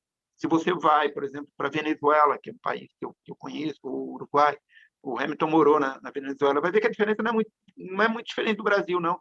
Mesmo você tendo, em alguns países aqui, uma população indígena muito grande. E aí, daí a minha tese, né, que eu preciso ainda estudar, que eu acho que o fator Igreja Católica tem um, tem um componente muito forte aí nessa. E como se desenvolveram essas relações, que são relações que, se você for ver, elas têm elas têm uma proximidade com a coisa colônia, com a coisa colonial, com a coisa sabe, com a coisa da serventia, de você ter, da criadagem. Uma coisa meio nojenta, meio escrota, mas é uma característica do racismo latino-americano, eu acho. Ok. Nós temos a Roberta, que é nossa aluna de História da África, e nós temos a professora Márcia Sena, que é a coordenadora do nosso NEAB. Quem vai se habilitar aí a fazer a primeira pergunta? Oi, Márcio, beijo para você, viu? Um abraço. Forte abraço, professora Milton. Bom revê-lo. Saudades. É muito gratificante hoje a gente poder ouvir as palavras do Maurício Pestana. E a minha pergunta, ela é curta, e eu tenho certeza que a resposta vai ser mais curta ainda. Existe a possibilidade de realizarmos, através do núcleo de estudos afro-brasileiros e indígenas da nossa instituição, realizarmos uma exposição virtual das suas obras? Tranquilo, pode ser. Ai, Como que eu disse, ótimo. Muito obrigada. Eu passo o contato, então, através de Ângelo, em outro momento, para que a gente possa articular esse encontro. Tá ótimo, valeu, Márcio. Muito obrigada. Realmente a resposta é curta, né? Sim ou não. Ou sim ou não. Para não tomar muito tempo. Vamos lá, Roberta. Boa noite a todos, boa noite, professor Ângelo, aos alunos, de modo especial aos meus colegas de turma, professor Ailton, professor Maurício. Eu escutei a sua fala que me chamou muito a atenção quando você fala da Lei 10.639, principalmente no ano de 2005. Mas aí eu quero fazer aqui uma linha do tempo. Quero perguntar se você vê se retrocedemos ou se avançamos em quase 20 anos de Lei 10.639, no seu caso, como você disse, nos livros didáticos. Queria saber aí a sua opinião desses quase 20 anos aí de lei. Olha, eu diria que se desmontou muito das políticas públicas da igualdade racial no Brasil, né? Quando você tem uma lei que você não tem quem olhe essa lei, quem vigie, quem acompanhe, né, monitore, né, principalmente na área do ensino, a tendência dessa lei não dá muito certo, né? A grande questão aqui no Brasil é que não só eu vou estender a sua pergunta, não só a questão da 10.639, mas também a lei de cotas e tal, ninguém está vendo nada disso, né? Antes você tinha o Ministério da Igualdade Racial, cuja uma das funções era exatamente essa, né? Era de monitorar se isso estava sendo feito, bem feito.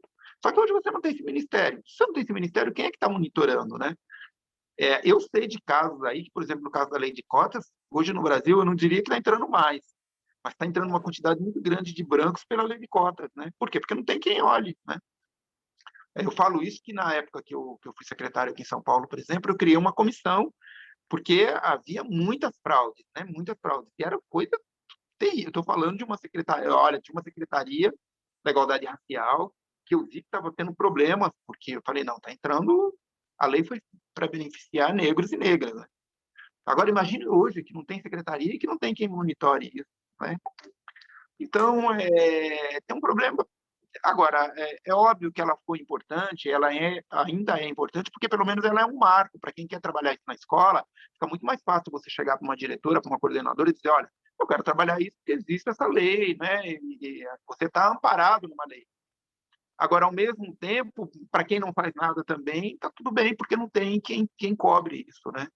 Eu diria que as políticas de igualdade racial no Brasil, em geral, elas estão todas estacionadas. Eu não digo que há um retrocesso, porque eu acho que não tem muito como retroceder muito essa questão racial hoje, porque as pessoas sabem que se elas forem denunciadas, e se elas vão ter problemas. Então, a gente está num momento assim que as pessoas fazem até para não ter problema. Mas eu também não acho que avançou, porque nós não tem quem esteja à frente disso, você não tem um órgão que que monitore essas políticas. Obrigada, professor. Tá sem microfone, o Ângelo. Alguém deseja fazer mais alguma pergunta? Nós já estamos com o tempo já praticamente estourado. Eu posso fazer uma outra. muito... Desculpe. Não, vai em frente, vocês têm prioridade, eu já falei muito aqui. Depois, Dunga e Hamilton. Eu queria outra, Ângelo. Vai lá.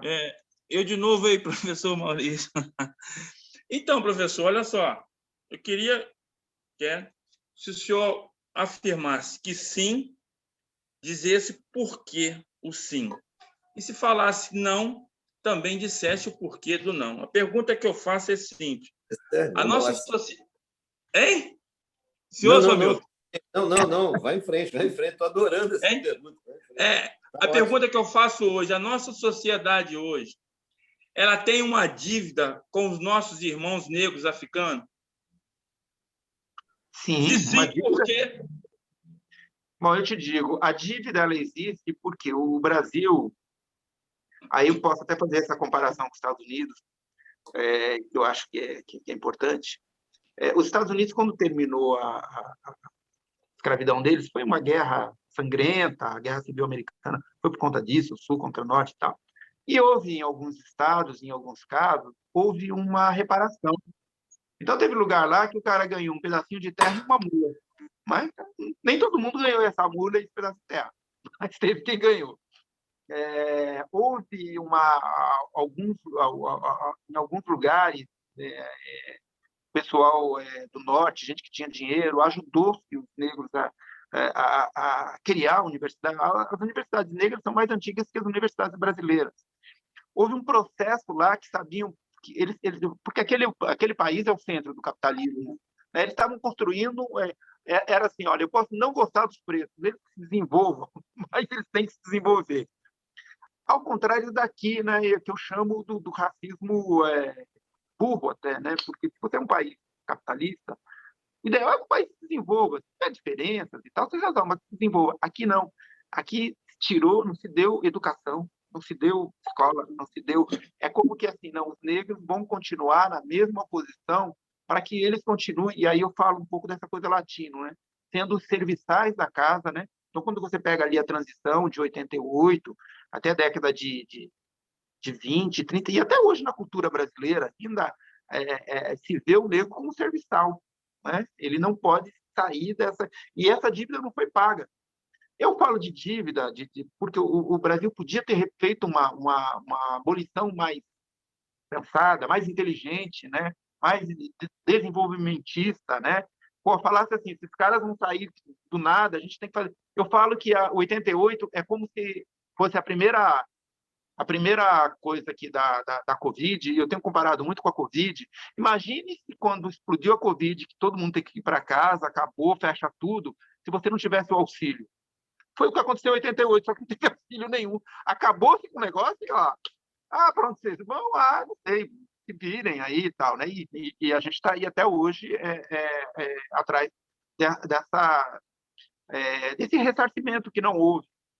Isso eu estou falando de dívida, e eu vou te falar mais, dívida histórica do Estado brasileiro. Eu sempre falo que a dívida com os negros no Brasil é do Estado, não é? A sociedade pode ajudar, né? Mas o Estado, principalmente. Por isso que eu sempre fui um defensor das cotas raciais nas universidades federais, porque era uma forma do Estado ressarcir um pouco, pelo menos, dar vaga nas universidades, né? Porque o Estado também sou defensor, professor. E aí eu falo disso, mas eu poderia avançar mais ainda. Eu falo, olha, uma vez eu falei isso, o pró-reitor aí, Hamilton, sabe que ele já foi diretor de banco, mas uma vez eu falei isso, pior é que eu estava falando num programa que era financiado pela Caixa Econômica. Eu falo, olha, se vocês quiserem, a gente pode pegar também algumas empresas que surgiram na época da escravidão, né? Que foram feitas, por exemplo, no caso da Caixa Econômica Federal, ela surgiu porque o imperador, o Dom Pedro, ele tinha um problema aqui, porque os negros, às vezes, juntavam dinheiro para comprar a sua carta de alforria e não tinham onde guardava embaixo do colchão, roubavam e tal, não sei o quê. E era uma bagunça, e ficava na mão. Isso aí o professor Ângelo, também, que é de História, deve saber um pouco disso. Aí a Caixa Econômica surge para isso, para organizar um pouco isso. Uhum. Banco do Brasil e outras têm instituições que nasceram do trabalho escravo. Essas instituições, mais do que qualquer instituição que tenha mais de 130 anos no Brasil, ela nasceu com trabalho escravo, porque antes era só o trabalho dos escravos que tinha aqui no Brasil. Essas são instituições que poderiam estar fazendo alguma coisa, poderiam estar tendo alguma política até para falar, olha, a gente surgiu disso, né? Então, existe uma dívida histórica com os negros aqui no Brasil que ninguém fala disso. Então, quando a gente fala de reparação, é isso. Porque em qualquer outro lugar, e aí vamos esquecer da escravidão, vamos esquecer dos presos, vamos falar dos judeus, vamos falar da Segunda Guerra Mundial. Até hoje, os judeus recebem pelos 7 milhões que, enfim, acabaram até hoje, né? Até hoje recebe. O Brasil é o único que acabou a escravidão, acabou, né, gente? Olha, acabou a brincadeira, a bola acabou, vocês que se virem aí agora, né? Então, há uma dívida histórica desse país com os negros e negras e que, em um determinado momento, eu acho que quando se falou um pouco das universidades, mas isso precisa ser, porque enquanto isso não ser pensado como uma dívida histórica que tem que se resolver, você não vai resolver o problema, inclusive, do desenvolvimento econômico do país, porque quem é pobre no Brasil, em sua maioria, são os descendentes desses caras que, quando terminou, foram jogados no olho da rua. Um comentário brevíssimo aqui. Eu ia fazer uma outra pergunta, mas eu vou fazer um comentário breve em cima disso.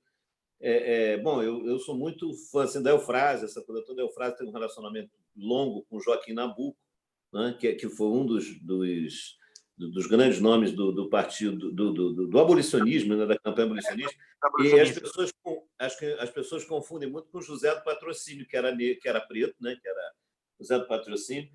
Bom, mas Joaquim Nabuco tem uma frase que ele dizia assim, um livro dele, Abolicionismo, que é muito interessante, ele dizia assim, olha, nós temos 300 anos de escravidão. Ele falando da injustiça, das coisas horrorosas, o que isso significa. Então, ele dizendo, nós temos 300 anos de escravidão.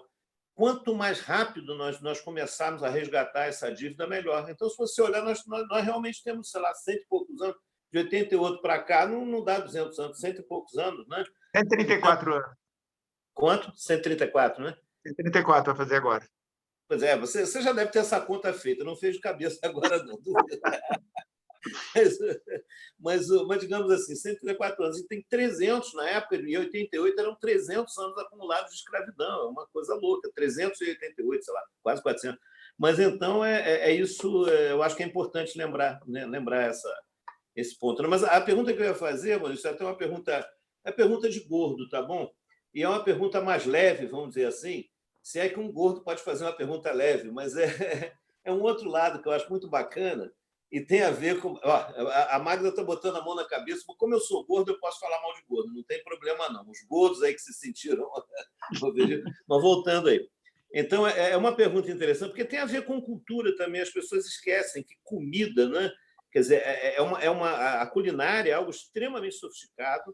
Eu acho que a culinária de um povo ela é o povo, certo? Você vê a culinária árabe, culinária francesa, culinária italiana, que seja culinária africana. Então, eu queria falar só um pouquinho de uma outra faceta que vai ser difícil as pessoas verem em você, que a exposição pode ser feita. As tuas obras estão aí, as pessoas podem ler na internet, mas essa questão da culinária remota, eu queria falar só um pedacinho só de como que você se tornou também esse grande gourmet, né? Quer dizer, uma pessoa que exerce a cultura nessa parte, a questão da sua mãe, essa questão da tradição oral, que a gente não pode perder, né? Quer dizer, tradição de passagem. A gente fala muito da cultura do ponto de vista formal, da academia, das aulas, das obras, mas tem essa parte, eu me preocupo muito com essa questão, não é porque eu sou gordo, não, mas é porque eu gosto de comer bem, vamos dizer assim.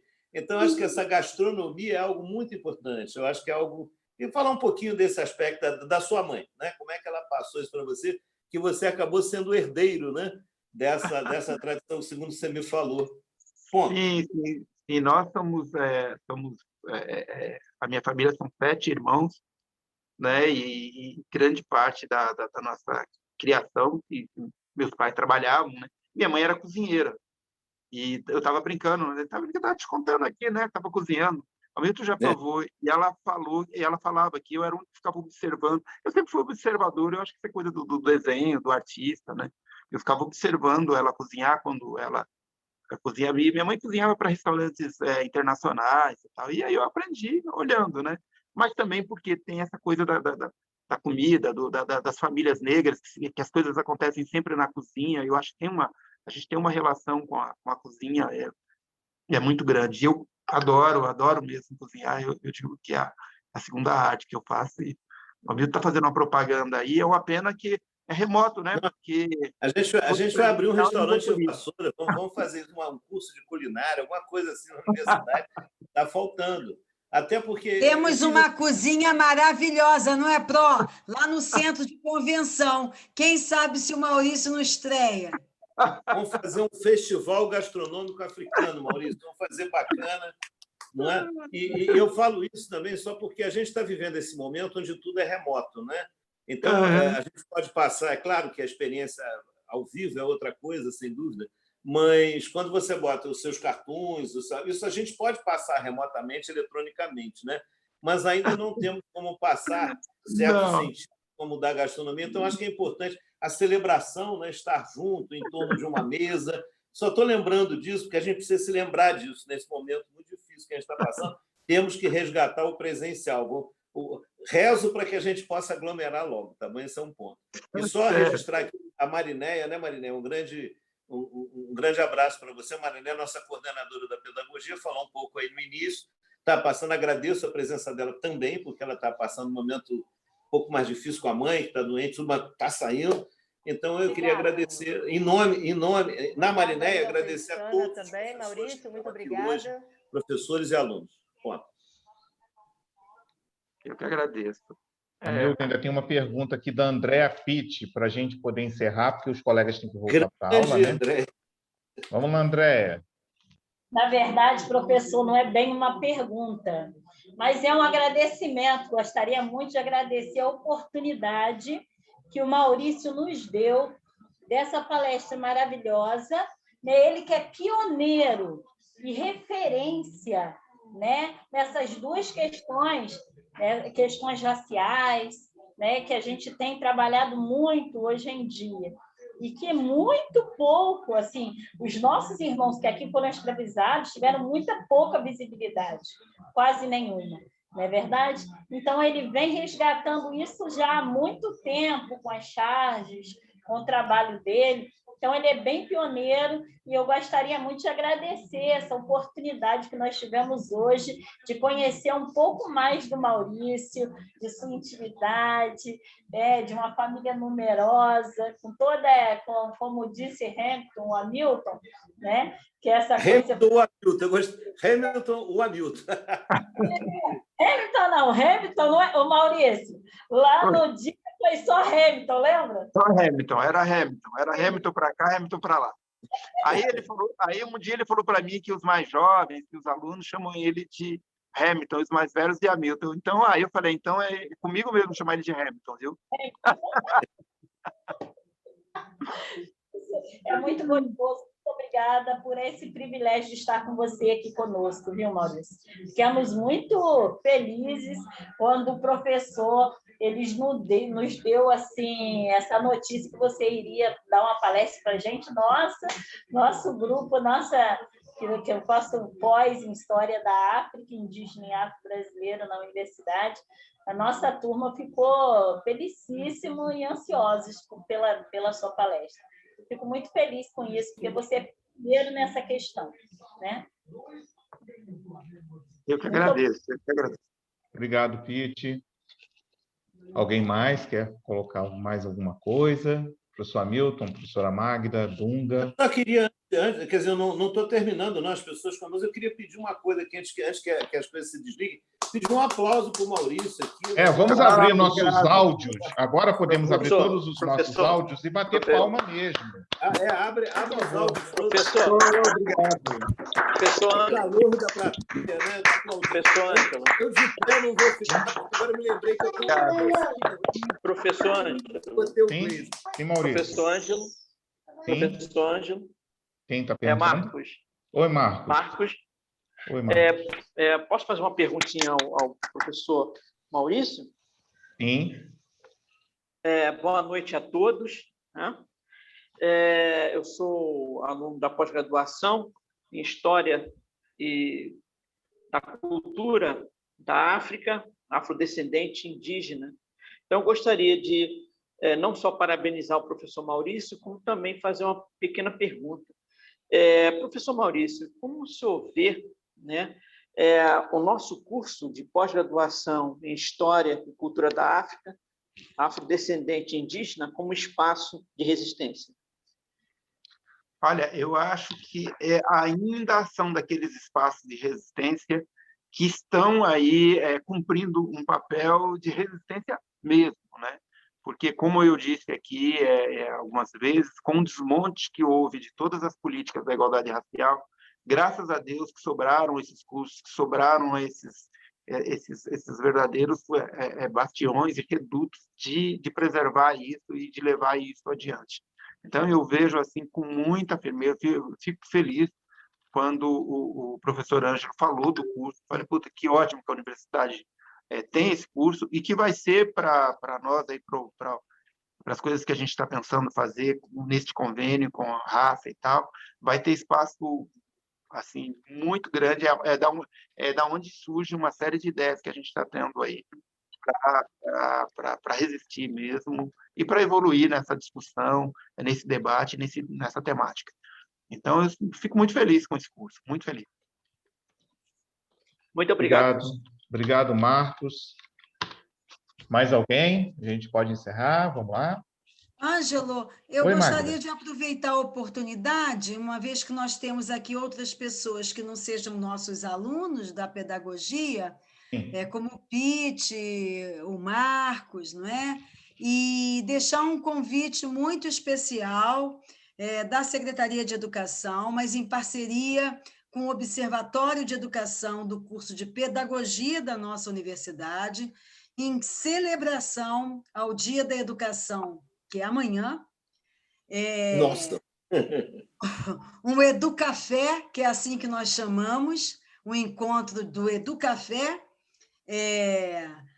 com uma grande liderança indígena desse Brasil, o Dilson Ingaricó, hoje secretário estadual do Índio, do qual a Universidade de Vassouras se sente muito orgulhosa de ter tido, há cerca de 20 anos atrás, um trabalho magnífico que eu tive a honra de coordenar, de alfabetização na região norte, onde vários professores nossos contribuíram com esse trabalho, e vários alunos, naquela época, iam a Roraima e faziam visitas in loco, trabalhavam com esses indígenas, e, na oportunidade, tivemos a grande chance de implementarmos algumas políticas públicas indigenistas, em especial o magistério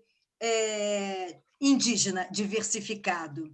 Então, hoje nós temos em Roraima todos os professores indígenas concursados e aprovados e cumprindo o que a universidade, naquele momento, foi fazer naquela região, que era valorizar o ensino, em especial, da língua materna indígena e a língua portuguesa. Então, hoje as escolas indígenas de Roraima têm seus professores indígenas e todos eles com a língua indígena. E Dilson Ingaricó é um desses vários alunos que passaram pelas nossas mãos. Desses tantos alunos, que foram um total de 98 professores que nós formamos pela nossa universidade. Bacana isso, hein, Magda? Muito bom. 14 deles foram vereadores, dentre deles 3 prefeitos, e um deles hoje, como Dilson, um ex-vereador, ex-deputado, e hoje eleito por todas as etnias do Estado de Roraima, o secretário de Estado do Índio. Então, um grande exemplo de resistência, de luta e um grande professor. E ninguém melhor do que o Dilson Ingaricó para desconstruir o que é educação. Por mais que a gente plante essa sementinha de que não tenhamos que ter um dia do índio, um dia do negro, do branco, do preto, todos os dias são todos os dias. E como dizemos em Roraima, tudo índio, tudo parente. Então, fica aí um grande convite a todos vocês. Amanhã, às 4h30 pelo canal do YouTube da Prefeitura de Vassouras. É só clicar no canal YouTube que nós vamos receber esse índio maravilhoso, que a nossa universidade teve a honra também de ter sido o prêmio do Brasil nesse trabalho, aquela época, junto ao governo federal, no projeto da alfabetização solidária. Então, eu sou assim muito grata o quanto e o tanto que eu fui lá pensar e ensinar, e o tanto e o quanto que nós, como eu, professora Maria Luísa, que está aqui presente, que também me acompanhou, e alguns outros professores, tivemos a honra de ter ido em loco, né, a essas malocas, a essas comunidades, mas também de tê-los recebido aqui. E que, por mais interessante que fosse, né, o que eles acharam mais curioso? Ver o boi no morro subindo e andar no rio na escada rolante de jeito nenhum. Então, vocês vejam como que as coisas, né, vão acontecendo, a vida vai mudando, se transformando. Então, parabéns mais uma vez, Maurício, e por essa sua luta, essa sua resistência, que Deus continue te abençoando e espalhando essa sua semente aí pelo esse mundo afora. E deixo esse convite a todos vocês para conhecer amanhã um outro índio resistente, porreta. Outro índio agora. O Maurício agora virou índio também, né? Não, eu falei um outro índio, porque nós temos vários, né? Então, esse outro índio porreta, como tantos outros que passaram pela nossa universidade há esses anos atrás. Então, eu acho que quem conheceu o Dilson vai gostar muito de revê-lo, que ele é um grande literário, ele é um grande estudioso, já está no seu doutorado em Direito, na sua 3ª universidade. Fala 5 idiomas, Maurício. Nossa Senhora! Magda, a gente tem que divulgar essas coisas. Olha, eu sou pró-reitor aí da universidade. Está no nosso site da universidade. Está no site, mas a gente tem que divulgar. Bom, eu tenho que conversar com você. Está aí na nossa página do curso de pedagogia, com a nossa coordenadora, ela é a nossa coordenadora, não é? Então, tudo isso faz parte do Observatório de Educação. Todos esses projetos estão dentro do Observatório do curso de Pedagogia, que o nosso reitor e o nosso pró-reitor abraçou com todo carinho. Pessoal, Magda, só para deixar registrado, nós já fiz a divulgação aqui, mandei a imagem aqui da divulgação que você nos mandou, já mandei para o Maurício, para Pós em História, e mandei para o Hamilton aí também. Tá? Ótimo. E as turmas também já foram convocadas para participação. Sim. Nos grupos, dos representantes. Não, estou dizendo, eu já tinha ouvido falar e tudo, mas não sabia das consequências, né, de tudo isso. É tão importante, quer dizer, dentro da nossa instituição. E a gente vai ter uma história de sucesso como essa aí, junto com o Maurício, na questão da cultura negra, isso eu não tenho dúvida. Já temos um precedente importante aí, né? Eu olhava para o Maurício, olha, ele é índio. Eu sempre achei esse lado indígena dele muito forte. Tá certo. Maurício, bom, professor, muito obrigado aí pela sua disponibilidade para nos receber. Tivemos um quórum aí de 130 participantes, tá? Muito obrigado mesmo. Obrigado, Hamilton. Obrigado a todos os colegas professores e alunos da pós e da pedagogia. Eu que agradeço o convite, estou sempre à disposição. Em breve estarei aí, já marcamos umas 2 ou 3 vezes, mas em breve estarei aí em Vassouras novamente, que é uma cidade que eu adorei e já estou pensando, acho que vai ser minha próxima moradia, viu? Porque eu estou vendo que as situações elas estão aumentando e melhorando aí em Vassouras. Imagina, e hein? eu fico muito feliz, muito feliz com isso. E podem contar comigo, nós vamos estar fazendo várias coisas. A gente tem o nosso curso aí agora no 2º semestre, né, professor Hamilton, e vamos estar aí em várias ações, com esse convênio agora que a Raça está fazendo com a universidade. Então, e foi um prazer estar falando aqui. Sempre que precisarem, conte comigo que eu estarei aí podendo dar a minha contribuição no que for preciso. Amanhã a gente está ocupado, mas depois da manhã você não pode continuar essa palestra, não? Então, dá a mão que é o braço, né? Tá bom, muito obrigado. Obrigado, gente. Um abraço a todos. Um abraço. Mas, Pro, podemos convidá-lo para um próximo Educafé, quem sabe? Sem dúvida, não para toda a rede municipal, a rede privada, porque é um evento aberto a todos. Nós Magda, trabalhamos, Maurício... Vamos chamar assim, só não vamos assustar o Maurício, deixa ele descansar hoje. Maurício, nós trabalhamos em Vassouras, né? Na nossa gestão, a gente acredita que educação é para todos. Então, a gente não tem um público específico. Nós trabalhamos para o nosso território de Vassouras. Todos, Maravilha. Tudo para todos. Adoraria. Sinta-se convidado numa próxima oportunidade que o senhor tiver uma agenda, é só combinar. Na inauguração, muito obrigado. Na inauguração da exposição virtual, que a Márcia convidou aqui, da exposição das obras dele, nós vamos fazer um Educafé para comemorar. E ele disse sim, de público está gravado. Então, pronto. Tá bom, um grande abraço. Vai ser ótimo recebê-lo. Felicidade. Isso aí. Valeu, gente. Tchau, tchau. Obrigado. Abraço. Parabéns, hein, Ângelo? Maurício, foi ótimo. Ângelo. Parabéns aí para você também, Hamilton. Obrigado. Foi maravilhosa, hein? Obrigado a todos. Foi muito boa, Ângelo. Eu tenho que lembrar